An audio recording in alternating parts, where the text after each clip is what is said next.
1 Corinthiens. Chapitre 10. Frères, je ne veux pas que vous ignoriez que nos pères ont tous été sous la nuée, qu'ils ont tous passé au travers de la mer, qu'ils ont tous été baptisés en Moïse dans la nuée et dans la mer, qu'ils ont tous mangé le même aliment spirituel, et qu'ils ont tous bu le même breuvage spirituel, car ils buvaient un rocher spirituel qui les suivait, et ce rocher était Christ. Mais la plupart d'entre eux ne furent point agréables à Dieu, puisqu'ils périrent dans le désert. Or, ces choses sont arrivées pour nous servir d'exemple, afin que nous n'ayons pas de mauvais désirs, comme ils en ont eu. Ne devenez point idolâtres, comme quelques-uns d'eux, selon qu'il est écrit, le peuple s'assit pour manger et pour boire, puis ils se levèrent pour se divertir. Ne nous livrons point à l'impudicité, comme quelques-uns d'eux s'y livrèrent, de sorte qu'il en tomba 23 000 en un seul jour. Ne tentons point le Seigneur, comme le tentèrent quelques-uns d'eux, qui périrent par les serpents.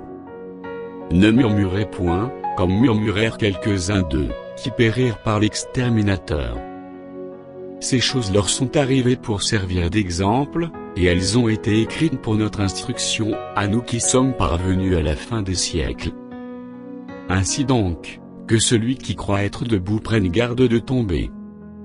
Aucune tentation ne vous est survenue qui n'a été humaine, et Dieu, qui est fidèle, ne permettra pas que vous soyez tentés au-delà de vos forces, mais avec la tentation il préparera aussi le moyen d'en sortir, afin que vous puissiez la supporter. C'est pourquoi, mes bien-aimés, fuyez l'idolâtrie. Je parle comme à des hommes intelligents, jugez vous-même de ce que je dis. La coupe de bénédiction que nous bénissons, n'est-elle pas la communion au sang de Christ? Le pain que nous rompons, n'est-il pas la communion au corps de Christ? Puisqu'il y a un seul pain, nous qui sommes plusieurs, nous formons un seul corps, car nous participons tous à un même pain. Voyez les Israélites selon la chair. Ceux qui mangent les victimes, ne sont-ils pas en communion avec l'autel? Que dis-je donc? Que la viande sacrifiée aux idoles est quelque chose, ou qu'une idole est quelque chose? Nullement. Je dis que ce qu'on sacrifie, on le sacrifie à des démons, et non à Dieu. Or, je ne veux pas que vous soyez en communion avec les démons. Vous ne pouvez boire la coupe du Seigneur, et la coupe des démons, vous ne pouvez participer à la table du Seigneur, et à la table des démons. Voulons-nous provoquer la jalousie du Seigneur? Sommes-nous plus forts que lui? Tout est permis, mais tout n'est pas utile, tout est permis, mais tout n'édifie pas. Que personne ne cherche son propre intérêt, mais que chacun cherche celui d'autrui. Mangez de tout ce qui se vend au marché, sans vous enquérir de rien par motif de conscience. Car la terre est au Seigneur, et tout ce qu'elle renferme.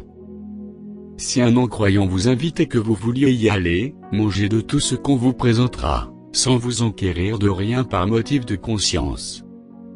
Mais si quelqu'un vous dit, ceci a été offert en sacrifice, n'en mangez pas, à cause de celui qui a donné l'avertissement, et à cause de la conscience. Je parle ici, non de votre conscience, mais de celle de l'autre. Pourquoi, en effet, ma liberté serait-elle jugée par une conscience étrangère? Si je mange avec action de grâce, pourquoi serais-je blâmé au sujet d'une chose dont je rends grâce?